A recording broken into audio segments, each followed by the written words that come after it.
అప్పుల బాధలు వెంటాడుతున్నాయా? అయితే 6 జేవిఆర్ వారి జాతిరత్నాలు ధరించండి. హాయ్, వెల్కమ్ టు మనం టీవీ. నేను మీ మనోజ్.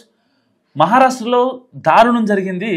నిజంగా ఒక కన్న కూతురు అల్లుడు మంచిగా ఉండాలని కోరుకునే ఒక అత్త బరి తెగించి అల్లుడితో పడుకొని తన సుఖాన్ని అనుభవించి ఒక బిడ్డకు కూడా జన్మనిచ్చిన పరిస్థితి. నిజంగా అసలు ఈ వార్త, ఇలాంటి వార్త నేనైతే చెప్తానని అనుకోలేదు. ఎందుకంటే కూతురి ఆనందం, కూతురి సుఖం, సంతోషం ఉండాలి. సో అలా ఆలోచించే ఒక తల్లి కూతురు కట్టుకున్న భర్తతోనే ఆవిడ ఇలాంటి కథలు పడిందంటే వీళ్ళ మైండ్ సెట్లు ఎలా ఉన్నాయో మనం అర్థం చేసుకోవచ్చు.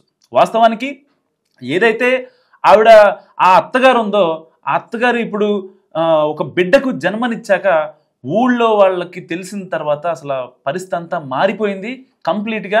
ఎందుకంటే వాళ్ళ ఆయన కావచ్చు, వాళ్ళ కూతురు కావచ్చు, ఇద్దరికి ఒక అంటే లైట్గా హ్యాండిక్యాప్ ఉందన్నమాట. మానసికంగా వాళ్ళు శారీరకంగా ఎదిగారే తప్ప వాళ్ళు మానసికంగా ఎదగలేకపోయారు. సో దీన్నే అదునుగా చూసిన ఆ యొక్క అత్తగారు ఎవరైతే ఉన్నారో ఆవిడ వాళ్ళ కూతురికి ఒక మంచి సంబంధం తీసుకురావాలి అని చాలా రోజులు వెతికి వెతికి వెతికి చివరిగా ఫైనల్ చేశారు. వాస్తవానికి వాళ్ళ భర్త ఎవరైతే ఉన్నారో ఆ భర్త కూడా ఈవిడ విషయంలో చాలా ఆలోచించే ఆయన నిర్ణయం తీసుకున్నప్పటికీ కూడా ఇలాగా చేసి అల్లుడితో పరారైపోద్దని చెప్పి ఆ భర్త అయితే ఊహించిన పరిస్థితి.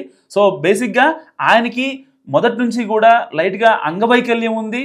అతను శారీరకంగా ఈవిడిని సంతృప్తి పరచట్లేదు అని ఒక ఉద్దేశంతో ఆవిడ ఈరోజు బరితెగించిన పరిస్థితి అని చెప్పుకోవాలి. అయితే వీళ్ళిద్దరికీ పుట్టిన ఆ పాపకి కూడా ఎవరైతే ఇప్పుడు వాళ్ళ కూతురు ఉందో, ఒక్కగానొక్క కూతురు, ఆవిడికి కూడా కొంచెం మానసికంగా ఎదగలేకపోయింది.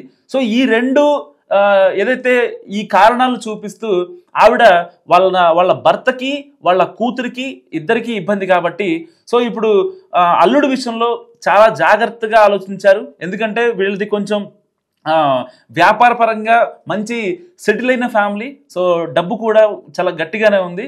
సో ఇలాంటి నేపథ్యంలో ఎలాగైనా సరే ఆస్తి ఇంకా ఫ్యామిలీని చూసుకునే మంచి అల్లుడు రావాలని చెప్పి ఆవిడ ఎంతగానో కోరుకుంది. దాని తర్వాత ఆ అబ్బాయి వచ్చి పెళ్లి చేసుకున్న తర్వాత వీళ్ళంతా కూడా అన్యోన్యంగా ఉండటం స్టార్ట్ చేశారు. సో కొద్ది రోజుల తర్వాత ఆ అత్తగారి మైండ్లో ఏ పురుగు తిరిగిందో తెలియదు, కానీ ఆ పురుగు తిరగడం వల్లే ఇవాళ ఆవిడ వాళ్ళ అల్లుడితో వ్యవహారం స్టార్ట్ చేసింది. ఎఫ్ఐఆర్ పెట్టుకుంది. ఇద్దరు బయటికి వెళ్ళడం స్టార్ట్ చేశారు, అటు ఇటు తిరగడం స్టార్ట్ చేశారు, ఇంకా గుళ్ళు గోపురాలు కూడా తిరిగారు. చివరికి ఎలాగైనా సరే వీళ్ళు దాదాపుగా ఒక 4-5 నెలలు తిరిగిన తర్వాత ఆవిడ ప్రెగ్నెంట్ కూడా అయింది. సో ప్రెగ్నెంట్ అయిన తెలుసుకున్న తర్వాత వెంటనే వాళ్ళిద్దరూ ఎక్కడికొక్కడికి వెళ్ళిపోవాలి అని ఫిక్స్ అయిపోయారు. దాని తర్వాత జరిగిన తంతే ఆవిడకి బిడ్డ పుట్టడం. వాళ్ళ కూతురు ఏజు 25 ఏళ్ళు, ఆవిడ ఏజు 42 ఏళ్ళు. 42 ఏళ్ళు కూడా ఆవిడ ప్రెగ్నెంట్ అయిన వార్త ఊళ్ళో తెలిసినప్పటికీ కూడా వాళ్ళ ముందు ఈ పురుడు పోసుకోవడం, పిల్లల్ని గంటం ఇలాంటి ఈ వయసులో చేస్తే సమాజానికి ఒక తప్పుడు సంకేతం వెళ్తుందనే భావనతో వీళ్ళిద్దరు కూడా ఇంట్లోంచి పారిపోయిన పరిస్థితి. అంటే నిజంగా కేవలం పడక సుఖం కోసం కూతురి జీవితాన్నే ఇబ్బంది పెడతారా, కూతురి జీవితాన్నే అగాధంలోకి నెట్టేస్తారా అనడానికి ఇది ఒక పర్ఫెక్ట్ ఎగ్జాంపుల్ అని చెప్పుకోవచ్చు. అయితే ఇలాంటి తల్లిదండ్రులు నిజంగా చాలా జాగ్రత్తగా ఉండాలి. వాళ్ళ కూతుళ్ళు వాళ్ళ విషయంలో, అమ్మా నాన్న విషయంలో కూడా జాగ్రత్తగా ఉండాలి. ఎందుకంటే రేపు మాపు తల్లిని కూడా అందరం కలిసి ఉందాము. ఎందుకంటే కొంతమంది ఇళ్లలో ఎట్లా ఉంటుందంటే ఎవరికైతే కూతురుకి కానీ కొడుకు కానీ పెళ్ళైన తర్వాత వాళ్ళ కొత్త సంసారం కొత్త ఇంట్లో పెడతారు.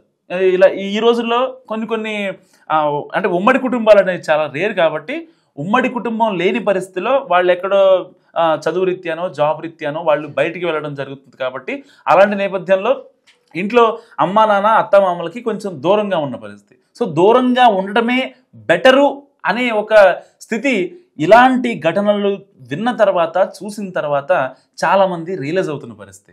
నిజంగా అంటే కూతురు చాలా బాగుండాలి, వాళ్ళ లైఫ్ బాగుండాలి, పిల్లా పాపలతో కళకళలాడాలి, ఉన్న ఆస్తి చూసుకుంటే చాలు అని ఆ పొజిషన్లో ఉండే వాళ్ళు ఆలోచిస్తారు. కానీ ఈవిడ అలా ఆలోచించలేదు. కేవలం ఆవిడ పడక సుఖం కోసమే ఆవిడ ఆలోచించి నిజంగా ఈ డెసిషన్ తీసుకుంది. సో ఇప్పుడు మహారాష్ట్రలో జరిగిన ఈ ఘటన దేశవ్యాప్తంగా నిజంగా కలకలం రేపుతుంది. అంటే రేపొద్దున అత్త మామలు అమ్మ నాన్నలు కూడా పెళ్ళి చేసింది వాళ్ళే, కాళ్ళు కడిగి కన్యాదానం చేసింది వాళ్ళే, నేను బాగుండాలని కోరుకుంది వాళ్ళే. అలాంటి వాళ్ళు ఇలా చేశారా అని చెప్పి ఇప్పుడు ఆ అమ్మాయి బాధపడుతున్న పరిస్థితి. నిజంగా భర్త ఇక రాడు, మా అమ్మతో ఉన్నాడు అనే వార్తని ఆ అమ్మాయి నిజంగా జీర్ణించుకోలేకపోతుంది. అందుట్లో ఒకవేళ ఇలాంటి ప్రాబ్లమ్స్ని ఓవర్కమ్ చేయాలన్నా ఆవిడ పెద్దగా చదువుకోలేదు అండ్ ఆవిడకి మతిస్థిమితం సరిగా ఉండదు. సో ఇన్ని కారణాల వల్ల ఇప్పుడు ఆ అమ్మాయి ఎలాంటి డిసిషన్ తీసుకుంటుంది అనేది ఇక్కడ ఆసక్తికరంగా మారింది. ఎందుకంటే సో ఇలా ఇంట్లో ఇలాంటి మతిస్థిమితం లేని వాళ్ళని చిన్న పిల్లలుగా చూసుకోవాల్సిన బాధ్యత తల్లిదండ్రులకు ఉంటుంది. సో తండ్రికి కూడా కొంచెం అలాగే ఉన్నప్పుడు తల్లి కొంచెం కేర్ తీసుకొని వాళ్ళందరినీ జాగ్రత్తగా చూసుకుంటూ కుటుంబాన్ని మంచి వృద్ధిలోకి తీసుకురావాలి. ఆల్రెడీ వ్యాపారపరంగా వీళ్ళు మంచిగా ఉన్నప్పటికీ కూడా సో వాళ్ళు చేసే పనులు ఏవైతే ఉంటాయో ఊరు మొత్తం సమాజం మొత్తం తిట్టుకునే పరిస్థితి. నిజంగా కన్న కూతురి లైఫ్ బాగుండాలనే తల్లి ఇంత దారుణంగా కేవలం సుఖం కోసం ఇలా లేచిపోద్దని వాళ్ళ ఊళ్ళో వాళ్ళు కూడా ఎవరు ఎక్స్పెక్ట్ చేయలేదట. సో ఈ స్టోరీ గురించి మీరేమనుకుంటున్నారో కామెంట్ రూపంలో చెప్పండి. చూస్తున్నానండి మనం టీవీ.